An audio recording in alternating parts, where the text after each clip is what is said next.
something in return. That's the first challenge. And another one is the risk. Because we on the ground are running and operating, and if something happens, then me back in 2004 ended up in prison. So difficult to find a partner who understands media, but I think it's all the patience. Yeah, I mean, ending up in prison is a deterrent for investors, for owners. Maria, even someone with your profile and success as a journalist, you've told me you've had a hard time finding capital because of the political risk. Is that right? Especially as the attacks get worse, right? So it starts. I said it gets harder as the attacks get worse, and so at the beginning it's fantastic when you have a great idea.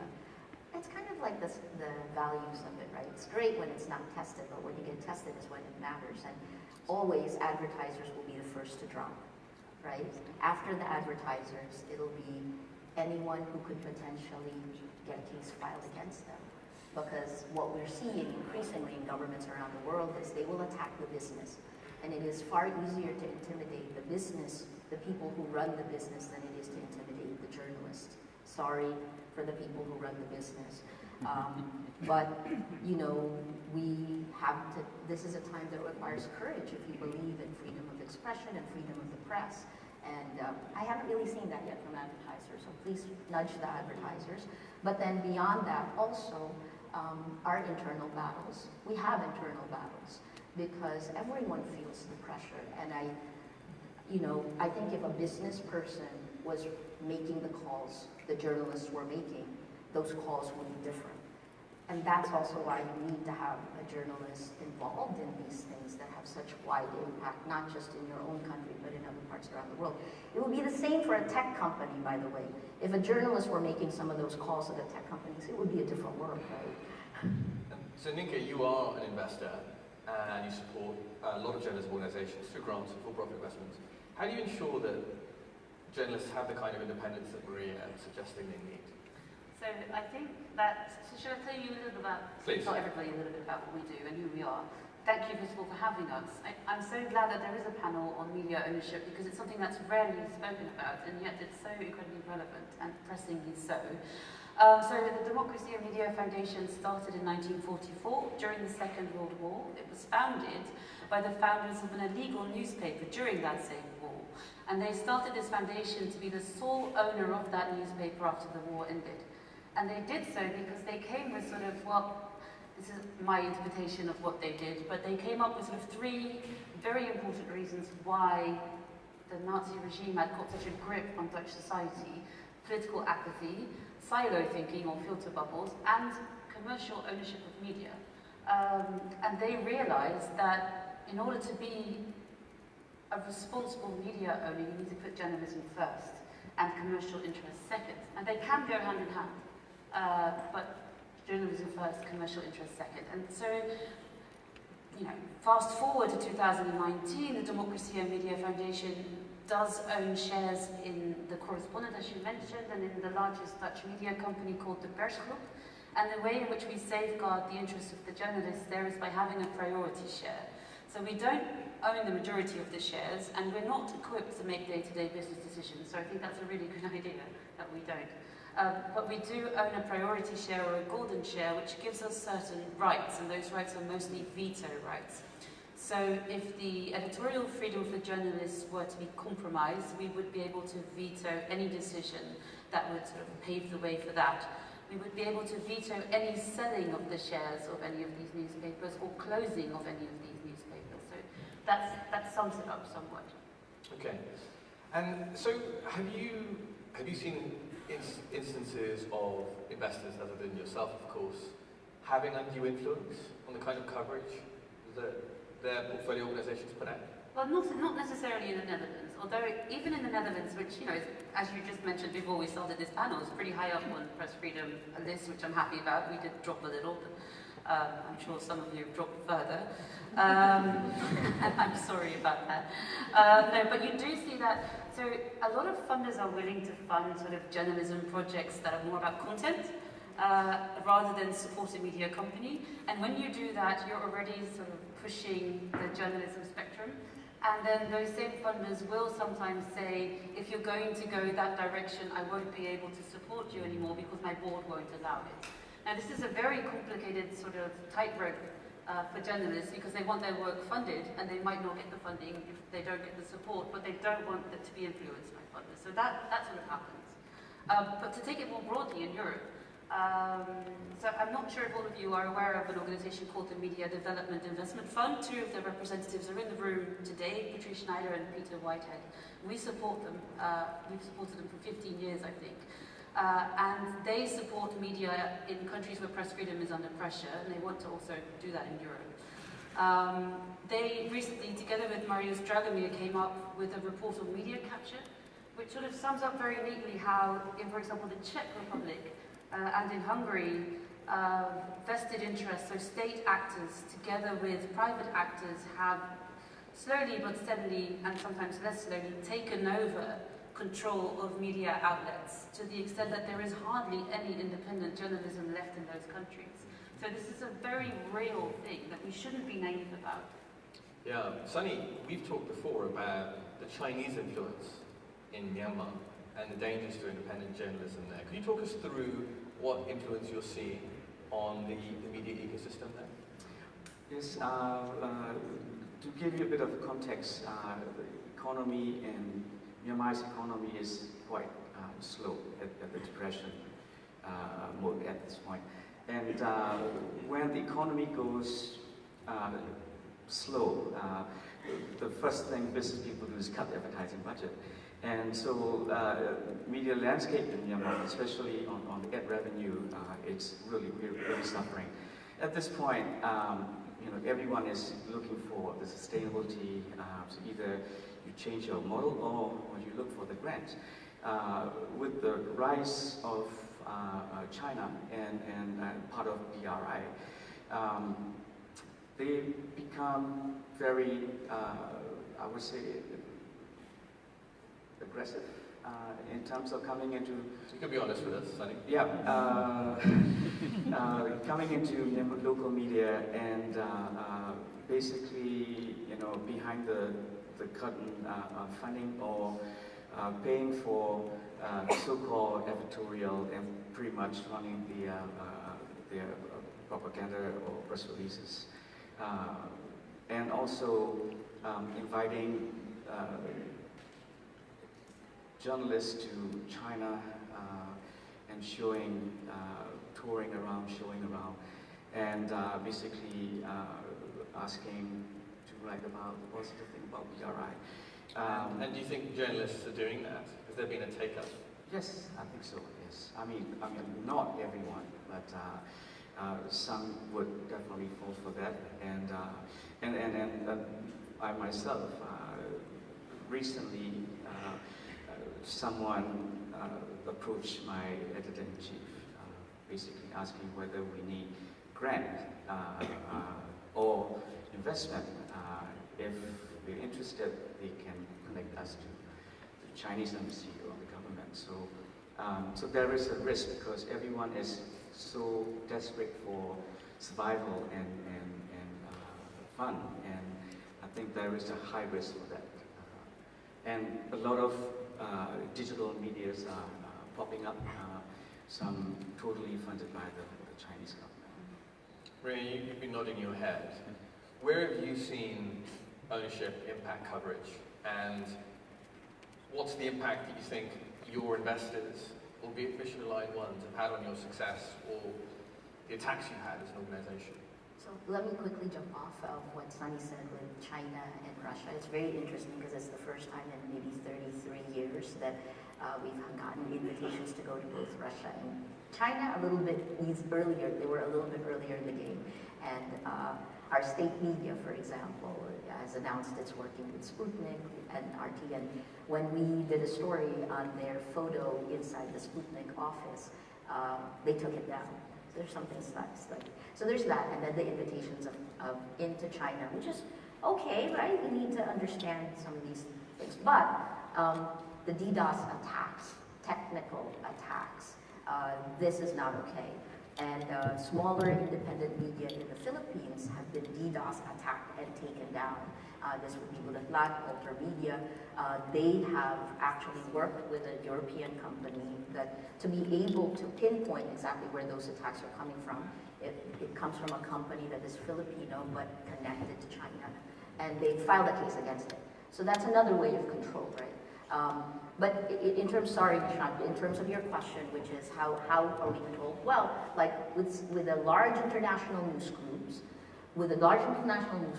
inevitably there's a Western view, right? And you are constantly taking your view and translating it for a Western view, which makes your own home second-class citizens, right? And you kind of expect that. That's I ran the Jakarta Bureau for a decade. I ran the Manila Bureau for a decade. And I learned how.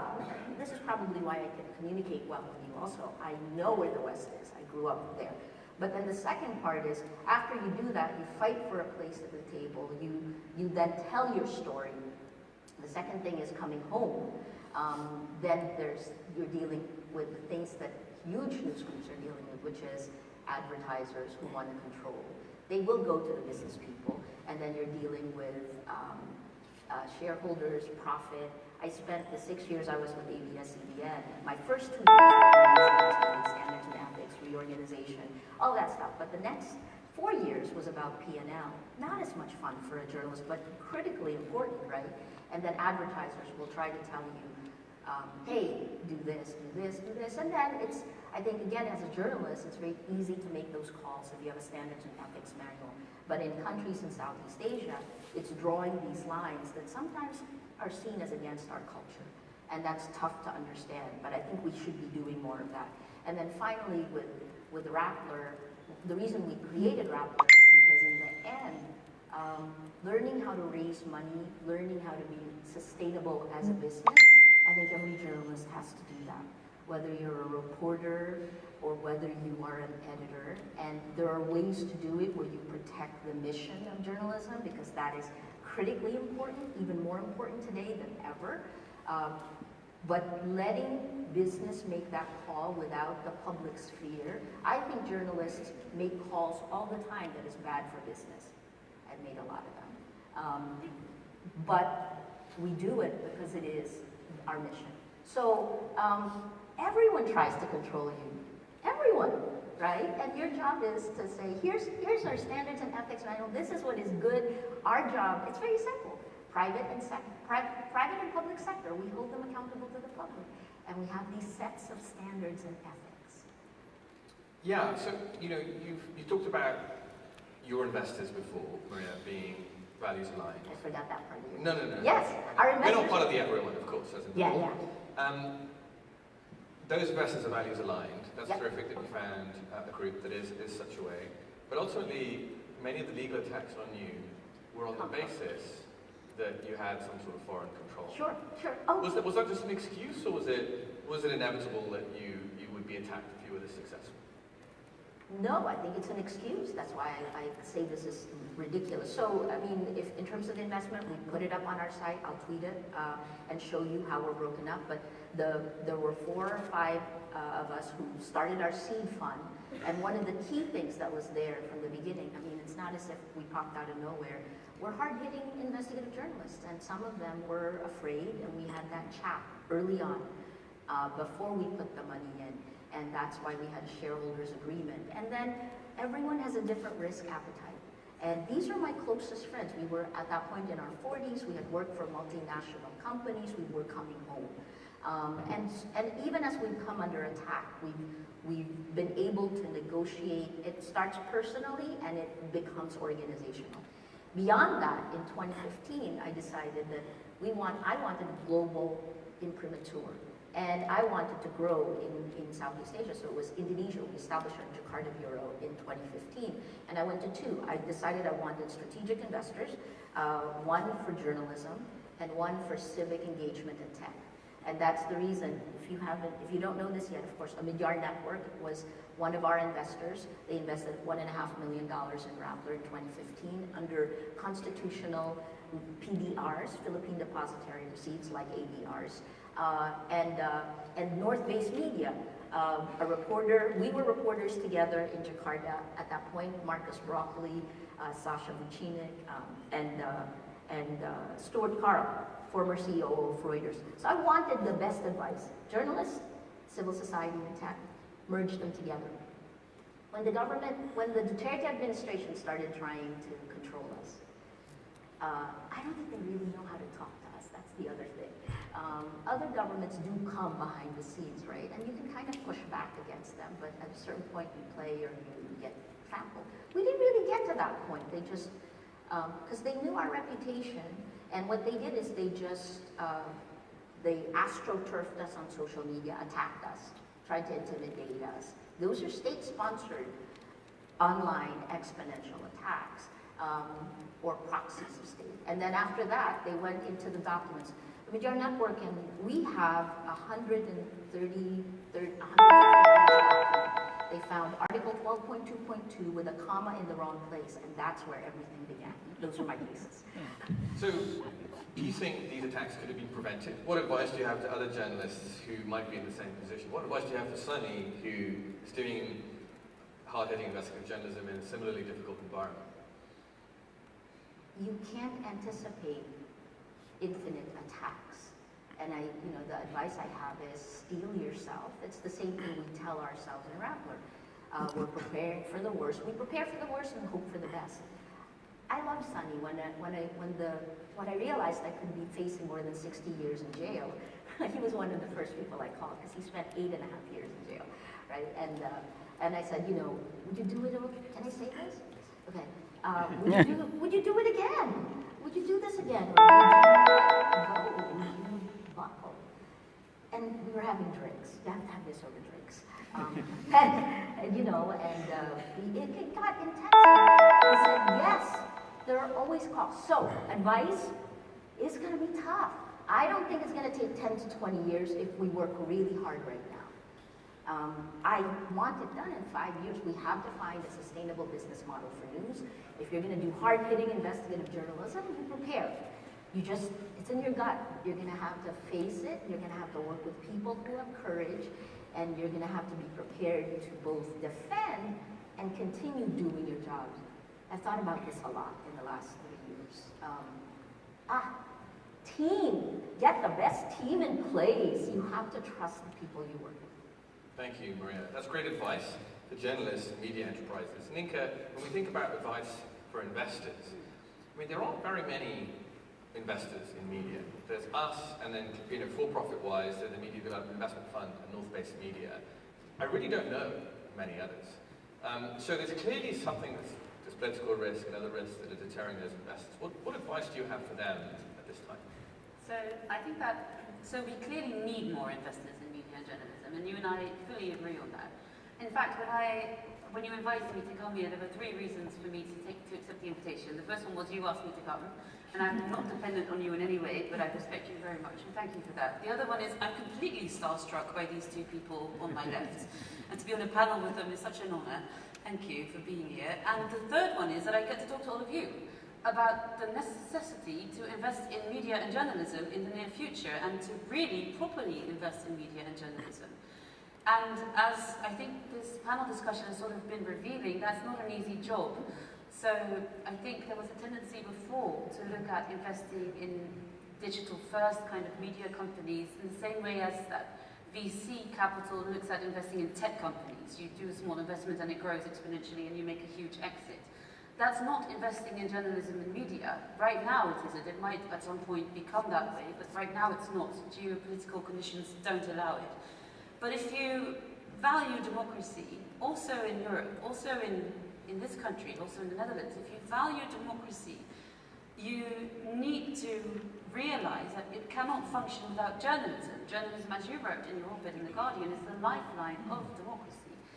So if you value democracy and you value journalism, you need to, from any position of influence that you have, allow for money to go into journalism and media, and that money needs to be, as Maria was saying, courageous money. You need to be pretty much almost as courageous as the journalists that you're supporting, because it's not easy. And there are forces that might work against it. There might be legal consequences of investing in media, so you need to work that out. You need to probably talk to MDIF or to you or to us, because there have been people before you. But you need to be courageous. You need to be patient. It's patient capital, so it's not going to be a quick exit. It's going to take a while, but there is a real chance of making revenue and making an okay exit. It's been done before, and you need to, no, it has been, we've done it. I mean, it really has been done before. And I think the third and last one is you need to fully respect editorial independence, so you need to be mission aligned. And journalists are pretty hard to work with. Sorry for all the journalists in the room, but you're a tough crowd to work with because you really, really don't trust money. And you're probably right, except that there are some mission aligned investors that, and we need to have that conversation with each other, what it means to have a healthy structure of investing in journalism and media. So please, everybody in this room, if you're in a position of influence, please do talk to people that can invest in media and journalism. Or if you're in that position yourself, please do seriously consider it and talk to people that have already done it. Thank you, Nienke. So a strong call to action there. We need more investment. We need courageous investors in the media space. We're getting into solutions now. This is good. What else do we need to tackle this issue of media ownership? I mean, should we be talking about regulation? And the amount of foreign investment that comes into media? Should we be setting up more independent trusts that own media organizations like the Scott Trust and the Guardian? What's the solution set that we should be discussing at this conference? Let's talk about threats, right? First, before I go to the solution, I think one of the things we're going to see happen in Southeast Asia, maybe with Myanmar, but with us for sure, is there's greater scrutiny, kind of Putin-esque way of looking at foreign funding. And that's targeted at human rights, international law groups, and media, independent media. So I anticipate that will be a debate our country will have, and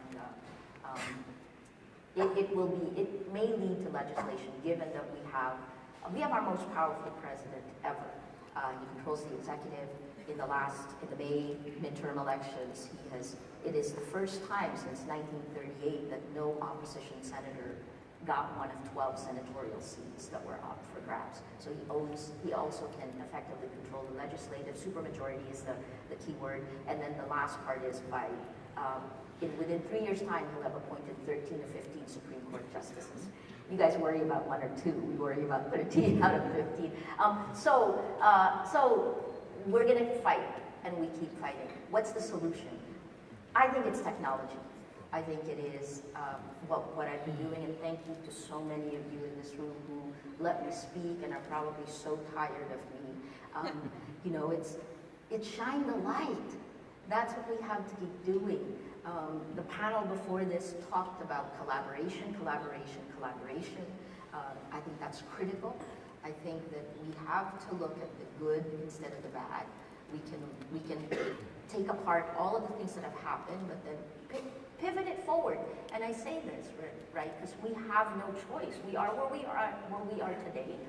We stand for the values we stand for. I think more people should be speaking about that, because silence is complicity.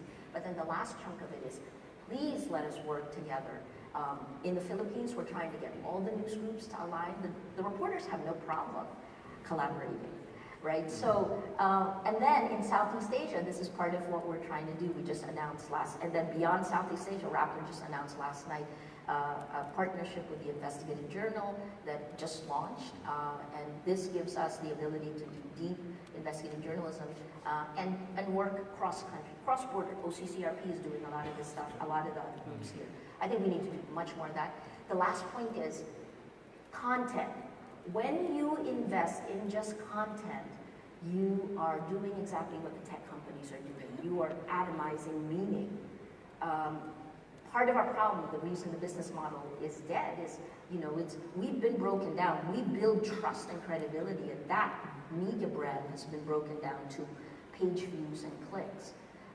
That's why we're in trouble. The second is, if you're only looking at content, I think the solution is also in technology, and technology is really expensive. And not enough journalists are going into that. We really should. Thanks, Marie. You said a lot there, and I want to dive into a couple of themes. So, we live at a time of tech dystopia, right? A lot of people would argue that, when it comes to media ownership, specifically actually, tech platforms actually own distribution channels. Facebook, Google, WhatsApp have become the main channel for news in many, many countries.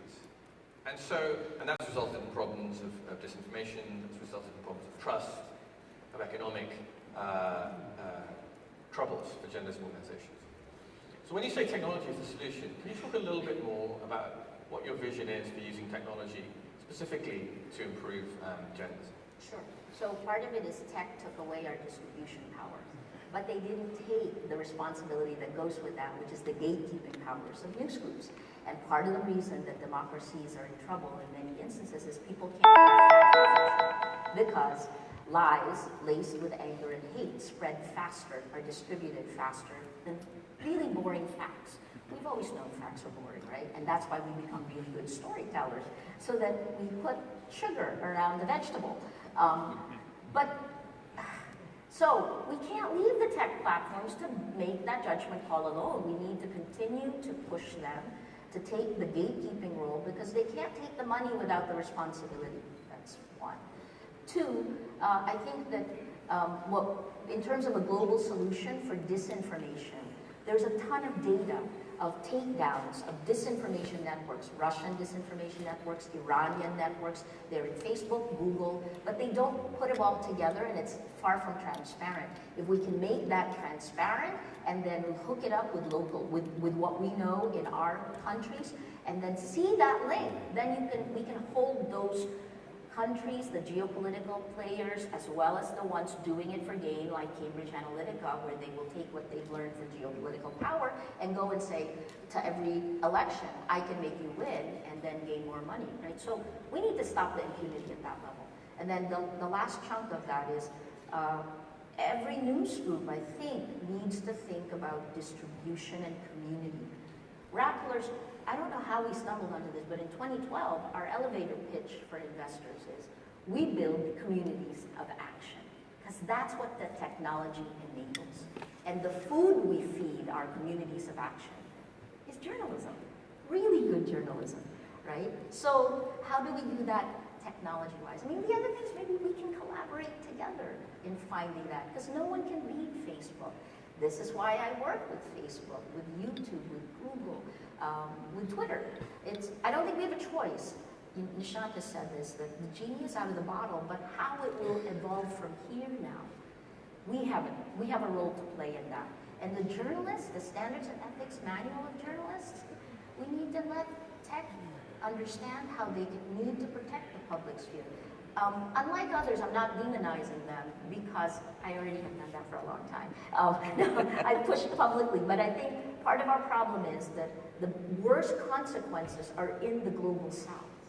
We're the ones whose institutions are too weak, and when these American social media platforms come into our countries, they control the public sphere.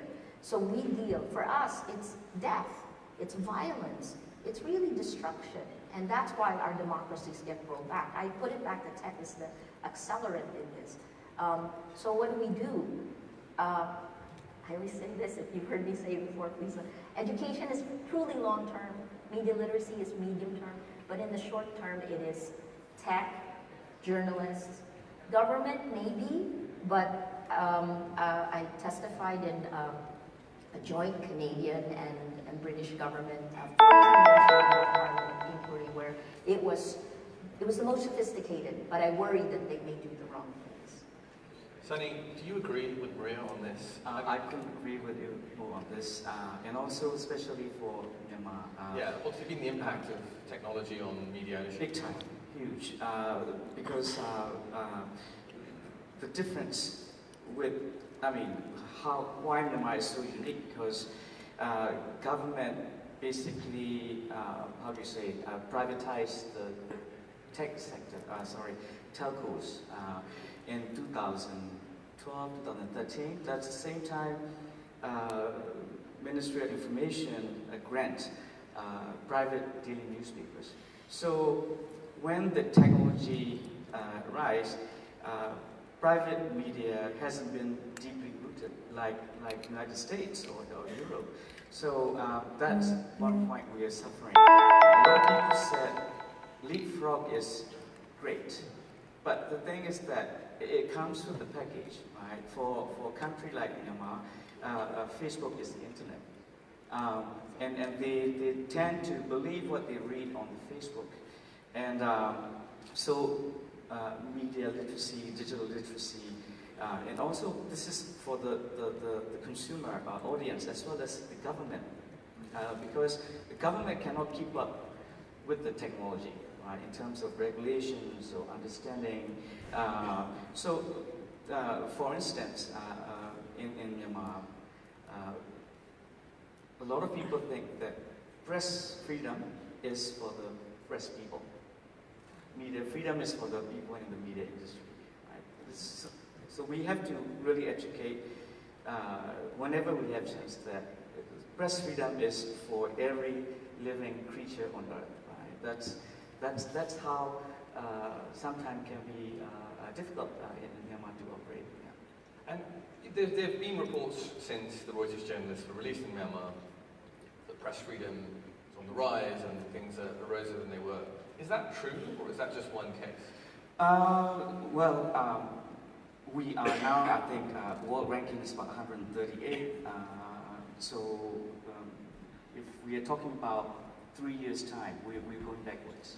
Right? But if we are talking about comparing to last 10, 12 years ago, press freedom it's okay. Because of the previous government really, how do you say, they really reformed this media industry. But the current government is not that interested in doing so. Okay, thank you. I'm going to open it up now to the audience for questions. So if we could have a raise of hands, and we have some numbers as well. Look at the number that you have, and then I will call them out. We start here on the front right. Number 2. Thank you very much. I'm Nicholas Wade. I'm from the Foreign Affairs Committee in the UK Parliament, which is holding an inquiry into how the UK can support press freedom. I hope some of you will consider contributing.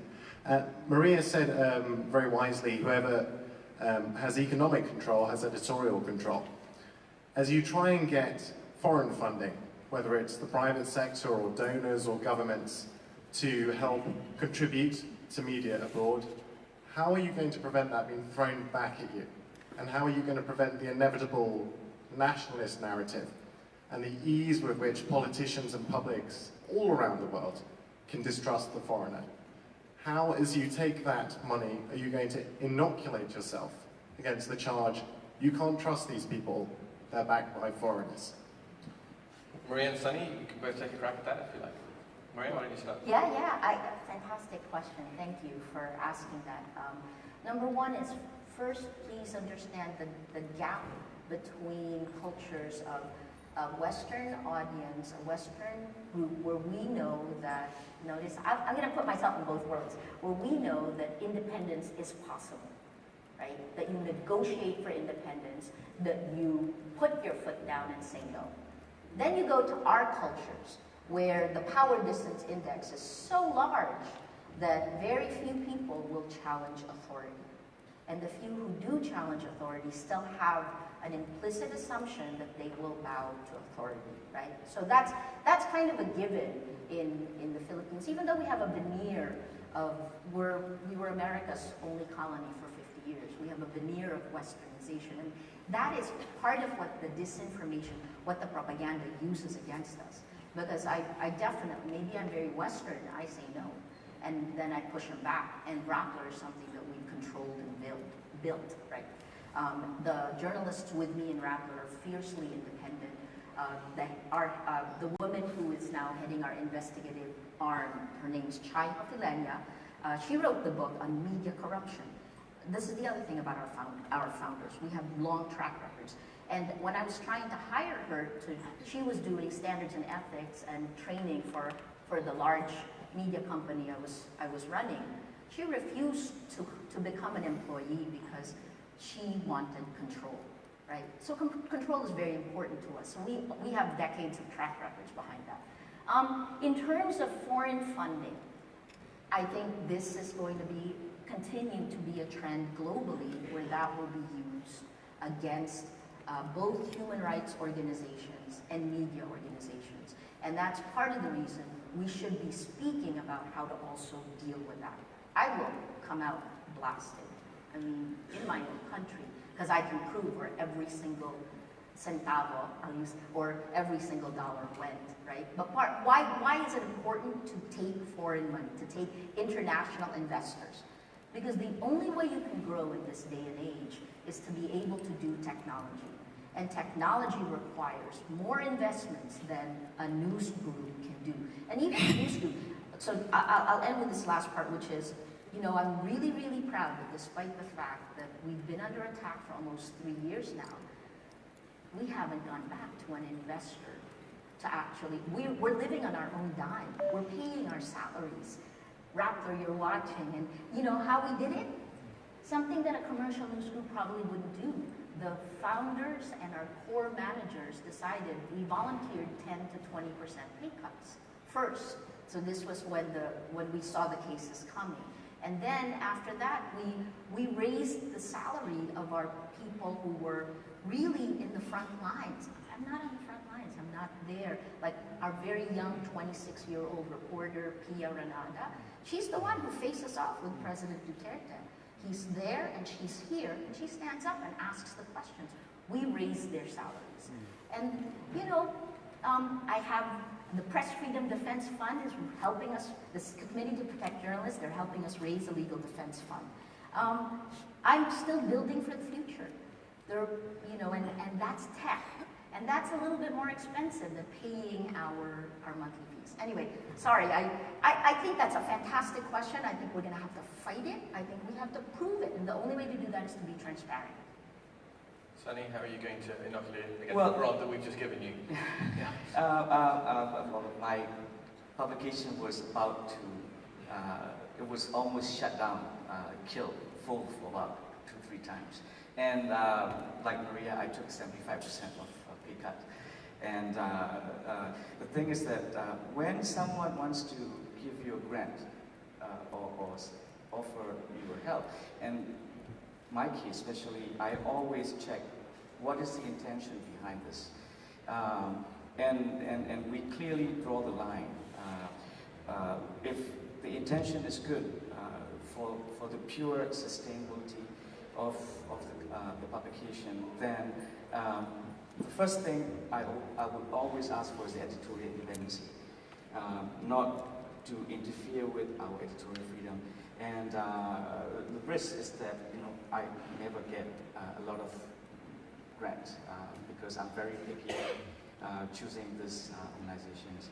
And I have help from Luminate now. And my very first time in 20 years working on a grant, but it's purely reinforcement for the commercial team. Nothing to do with the salaries or editorial. So the vision is to, mission is to for the growth, to make the revenue bigger. And because I'm running a PR agency, content marketing agency, every single penny that I generate from the agency support the editorial. So this is purely commercial reinforcement, and then hopefully in 2 years' time we make more money than will support the newsroom.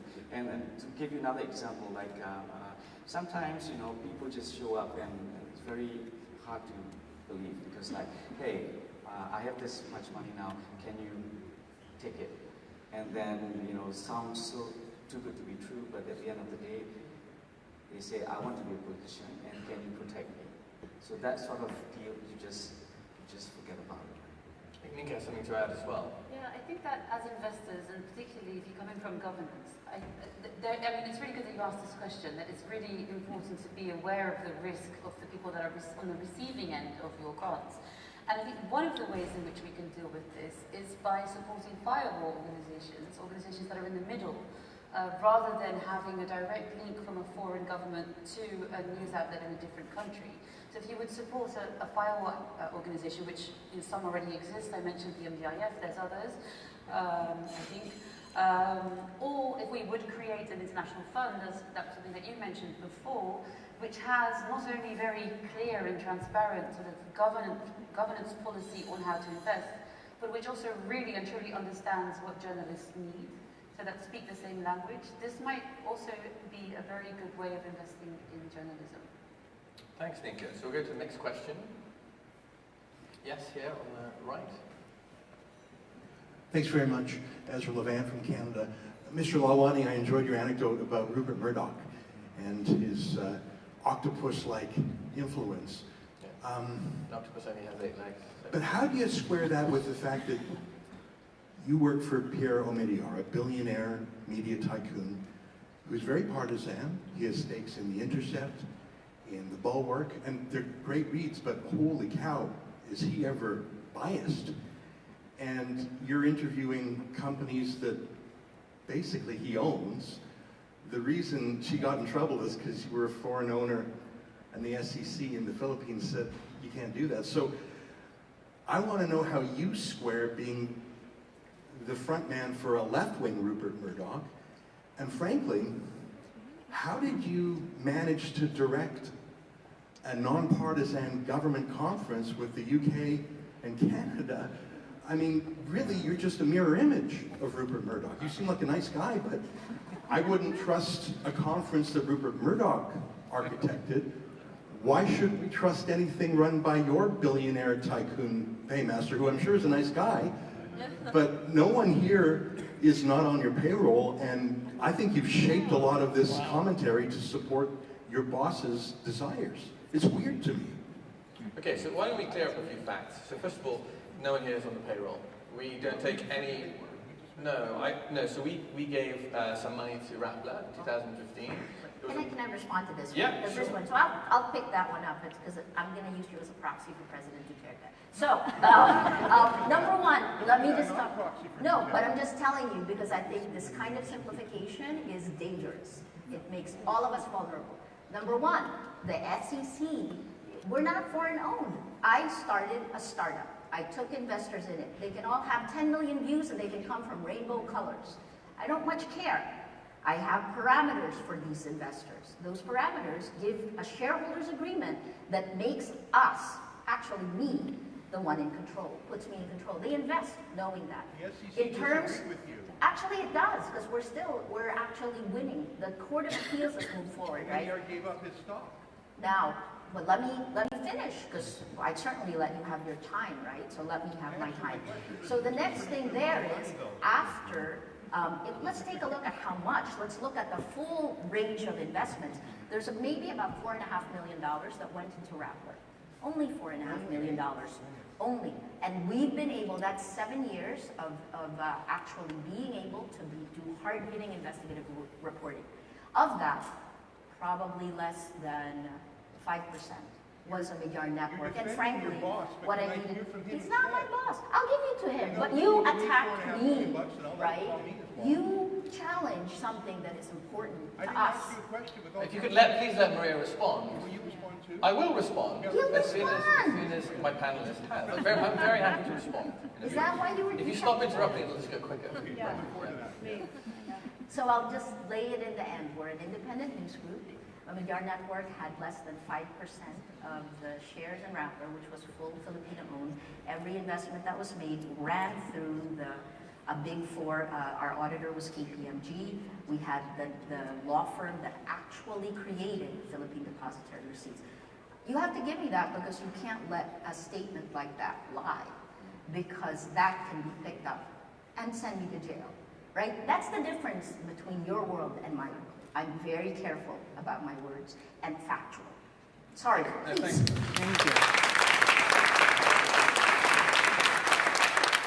Thank you. Thanks for that. And I do think it is very important to be clear about facts, which include, as Maria said, in Rappler, it was 5% of the capital.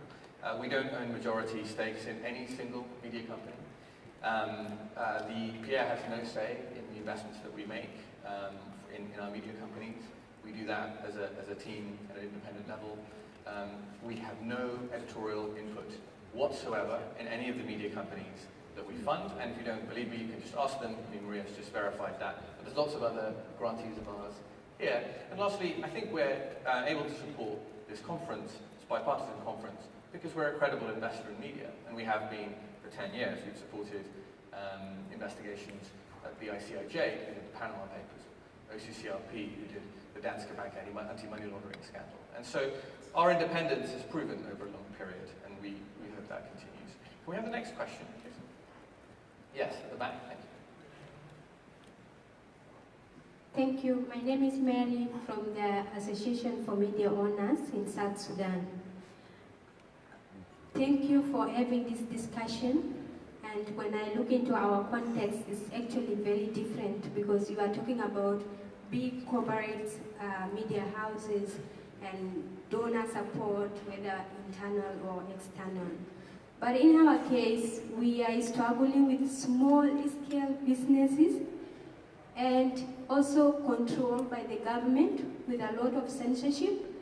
As I talk, 5 of our member newspapers were shut down and have never been opened up to today. When they start a new one, they have no funding to sustain the newspapers. How do you deal with such a situation whereby, and actually most of our owners are not, the media owners are not business people, they are just journalists who feel that this career should not die, or the media should at least have a space in our country. How do you advise us to come up, because I know in your situation that you have been arrested before, you had a lot of threats. How do you get to where you are? Starting from a small scale, with a lot of threats, sometimes news articles are removed if you continue with the independency, editorial independency that we don't really have. Can you say something to me that I can take on? Thank you. Sonny, why don't you start on that? Just basically, first of all, you need to have a great team to produce a premium content. Once you produce premium content, then you make money. That's one side. Second, you know, my experience with Myanmar Times back in year 2000 was the same. Every week I was publishing weekly papers in English and Myanmar version. And you gotta keep pushing the boundary. And government will hate you, that you will be under the radar. But the thing is that how did I get away with it? We always did do proper fact checking and reporting with good intention. My charges for censorship offense was something that I never committed. But it was a trust building between the censorship body and my newsroom. After a couple of years, we understand pretty much where we stand, why we are publishing, and I think the trust building, the team, and the courage, I think these 3 things, it's important. Okay, thank you. Can we have any questions from over the left side of the room? Yes, here in the second or third row. Perfect. Hi, I'm Theda from Myanmar, and our context, I might say, media ownership is media censorship or either propaganda, because the license to practice the media industry is totally in the hands of Ministry of Information for the longer term. And in the past, only the states, either the states or the army having this chance, or the ownership or the license. In that case, I really wonder, are there any role of states' intervention or regulations on the media ownership in order to keep the media independence? Otherwise, we ended up in either the self-censorship or the propaganda. It's still going on. Any thoughts on that question? So I can take a stab at that. In our experience, regulation is important, and there are many regulatory changes to allow, for example, investment in media that have happened in places like Myanmar over the last 10 or 20 years that have ensured a greater supply of capital to independent outlets. However, there's a different challenge in countries where there may already be that sort of legal framework in place. I mean, take the Philippines, for example, where the foreign investment was allowed under certain regulations. That was ultimately used with political motives against Rappler, against the Philippines, against the reporting that was done. So one has to think not only about the legal and regulatory frameworks, but also about how we can provide support to journalists that are attacked, how we can fight back in those situations, how we can provide support in court, we can provide PR support, we can provide stages like this one for journalists to speak out about how they've been attacked, so that when they are attacked, even in countries where foreign ownership, for example, is allowed, they know that the people attacking them know that it won't be an easy battle and that they won't be silenced immediately. Thanks. We have a question there at the back. Hello there, Jim Waterson from The Guardian. Understandably, given the panellists, we've talked a lot about maybe Western investment in Southeast Asian media, but the building we're in at the moment, which used to print the London Evening Standard, the London Evening Standard is currently under investigation after it sold a large chunk to a Saudi investor with links to the government. So is The Independent.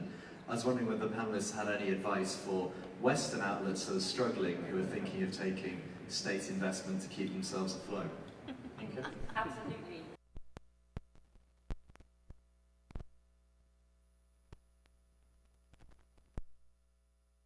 I would, with whichever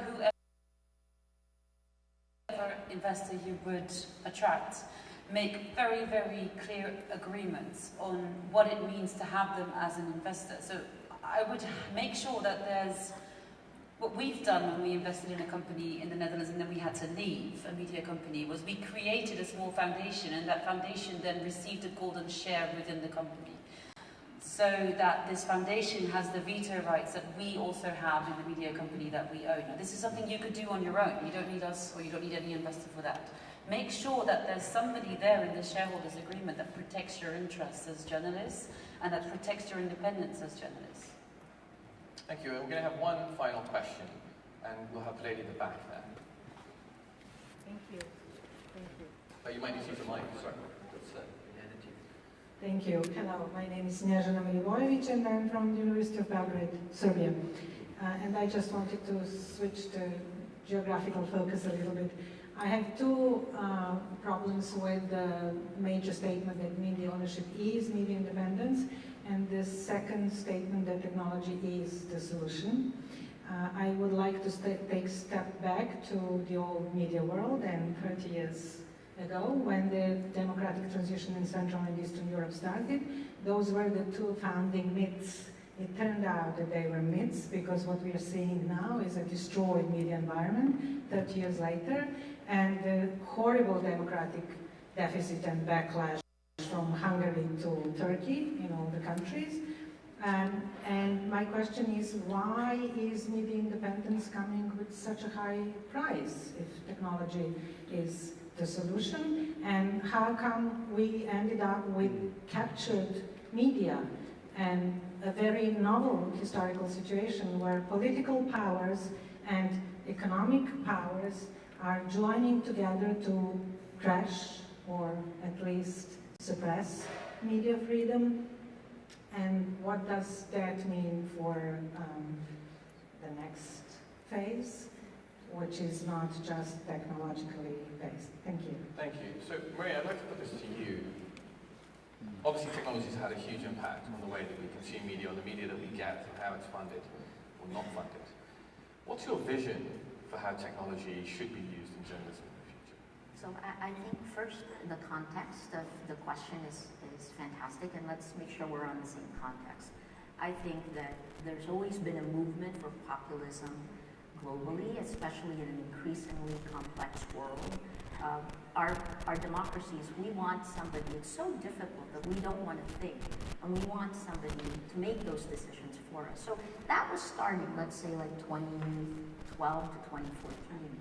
But then what happened was technology, social media platform became an accelerant to populist authoritarian style leaders, and they used it, like they used it to be able to make you doubt, to break down trust in news groups.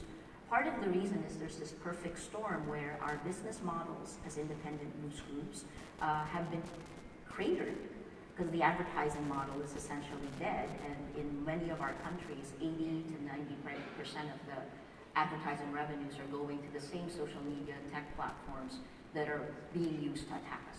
So that's the context for that. And in the Philippines, I can give you the data where we can show you that it is online state-sponsored hate that is aligned with goals of the government. Where technology can go, the reason why I think the solution is technology is this period of time, which I think is an existential moment, not just for democracy, not just for journalists, but for democracy. Because the reason journalists are under attack is we're the front line. We're the first defense of facts. And if we don't survive this, democracy will not survive. So at this moment, the only thing we can do is stop the tech from spreading the virus that is killing democracy, our body politic. And that virus is spreading very, very fast because it is not only enabled by technology, it is also compounded by power top-down. So the solution is, and I talk about this a lot, and this is part of the meetings that we go through, is we need to get the social media platforms, the people who really know technology. I call them new power. We need to get them and work with old power, governments, governments who may not understand this, and because the old power doesn't understand new power except to manipulate it in some of our countries. New power doesn't understand how it's overturned old power. So one of the things that we want to try to do is kind of like post-Holocaust, post-World War II. The world came together and they created Bretton Woods, they created NATO, they created the Universal Declaration of Human Rights. The internet is as huge a force as World War II was. And yet, we just launched in the other panel earlier, a system of values, right? Where's the values for all the people working on the internet? What's the combination of the Universal Declaration of Human Rights? That's David Kaye, who's the UN Special Rapporteur for Freedom of Expression, wrote a book and said that perhaps content moderation should be governed by the Universal Declaration of Human Rights. So I'm sorry I'm talking a lot about this, but I struggle with this all the time because Nishant thinks it'll take 10 to 20 years to come up with the next evolution of media. For us in media right now, I don't want to see that 10 to 20 years. I'm going to be really old by then. So I really want us to find a solution now. And I think the only way we can do that is to get back the distribution so that we can stop lies from spreading faster than facts. And that can be through our news groups and through the social media platforms themselves, which, by the way, they are starting to work on. Okay, thank you so much for all your great questions. We're going to wrap up now, and I'd like to do that in a couple of ways. I've got a few notes which I'll reflect on kind of what I've learned from this panel today. But first, we have a really impressive audience gathered here today. I believe more than 1,000 people, ministers, philanthropists, the leading journalists of the world, many others. And so I want to ask each of the panelists, what's your ask of the audience gathered here today? Nienke. Thank you, Nishant, and thank you everybody for listening to us. So I think my ask of the people that are listening today, I already presented at the beginning of this panel, so I will just stay on message and repeat myself. Yeah. And that is that, but I'm going to go a little bit into the question that was asked previously to take it along. So the business model of journalism has been severely challenged, if not broken, although that's a harsh term. I think it's still somewhat functioning, but semi-broken. Foreign investors that previously invested in media companies in, for example, Eastern Europe, that's more the geographical area I'm familiar with, have left. Media companies are extremely vulnerable right now. And they are vulnerable for people that are willing to invest, but that do not have the right intentions to do so, whose intentions are not to promote independent journalism, to safeguard journalism, to promote democracy, and to be the lifeline of democracy, but whose intention is to have their own vested interests promoted and to have them not be challenged by independent journalists. We are in a very, very risky, dangerous period right now. And if we in Western Europe, I'm not even talking about your countries, you can do that much better than I can.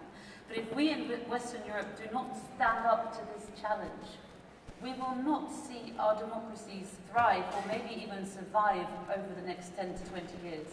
So right now, we need to step up our game and we need to ensure that the independent media that is still out there right now is safeguarded from these malintent investors, and it can find its way to repair a business model, to perhaps find new business models to keep independent journalism going. We need to be courageous, we need to not be naive, and we need to work together. Thank you, Nienke.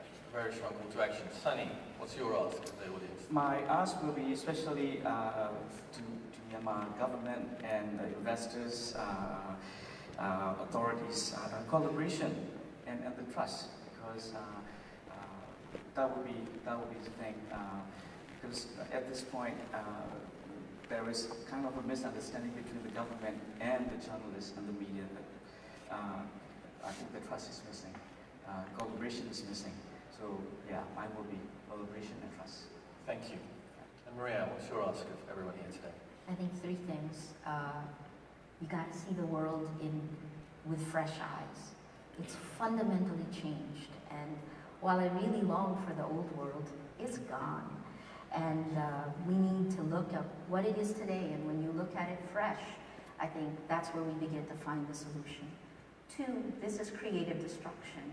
And it's not just journalism, the legal profession, right, is also going through, what is this new international rule of law? What does governance mean today? Everything is actually, when your information ecosystem is in creative destruction, everything else follows, and that leads to the democracy. So the second one is, I wish us all courage. We really need courage to confront these things that are happening, and please do not be silent, because silence is complicity. When bad things happen in the rest of the world, take care of your patch, right? And then call it out, which is part of the reason the British and Canadian government speaking up. That's really good, because we haven't had that in 3 years. And then finally, the last one is, please, our battle for, I think there are two major battles in our generation. It's going to be climate, which we're not really, but the reason why we can't even touch that is because the huge battle is the battle for facts. And you're journalists in every country, we're your caretaker, and we are under attack. So the gentleman who spoke to me earlier, let me just correct your fact. It's not $4.5 million from Omidyar Network, it is $4.5 total investment of the Filipino investors plus Omidyar. So they're a minority shareholder, they were at 5%. So facts, guys. This is the time. Before we can have any meaningful conversation, we need to start with the facts. Thank you so much, Maria, and I want to thank everyone who's participated in this discussion. I've been writing down a few of the things that have stuck with me most from the discussion, and I'm just going to reflect on what I've learned in the last hour or so. I've learned that too often economic control means editorial control. That needs to change. I've learned that the threat of prison will deter investors. We're going to need courage if we're going to solve this problem. I've learned that Maria loves taking photos and tweeting even while she's on stage. I've learned that the founders of an illegal newspaper in the Second World War are now one of the biggest investors in media in Europe. I learned that the Chinese are paying for propaganda in Myanmar for their Belt and Road initiative.